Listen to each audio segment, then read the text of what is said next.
இதை தவிர்த்துட்டு வேற எதுவுமே இருக்கக்கூடாது. இந்த மாதிரி தூக்கு தண்டனை உடனுக்கு உடனே கொடுக்க ஆரம்பிச்சிங்கன்னா பாலியல் வன்கொடுமை குறையும், பாலியல் வன்கொடுமை குறையும், கொலைகள் குறையும், தண்டனைகளை தவிர்க்கப்படும்.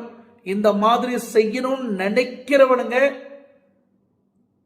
வாழ்க்கையில் இந்த மாதிரி ஒரு தவறு செய்யக்கூடாதுன்னு உணரணும். அந்த அளவுக்கு தண்டனையை எடுத்துட்டு வரணும். இது நிறைய கண்ட்ரியில இதை பின்படுத்திட்டு வராங்க. பட் நம்ம கண்ட்ரியில மட்டும் கேர்லெஸ்ஸா விடுறாங்க. எனக்கு புரியல. தொடர்ச்சியா பாலியல் வன்கொடுமை நடந்துட்டு இருக்கு, கொலைகள் நடந்துட்டு இருக்கு, குழந்தைங்களை ரேப் பண்றானுங்க. அப்ப இதுக்கெல்லாம் ஏன் நீங்க உடனுக்குடனே ஆக்ஷன் எடுக்க மாட்டேன்றீங்க? என்ன காரணம்?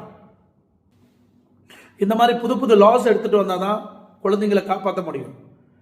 இதோட வர்ஸ்ட் கேஸ் நீங்க பாத்தீங்கன்னா கேதார்நாத்ல ஒரு பெரிய ஃப்ளட் வந்தது.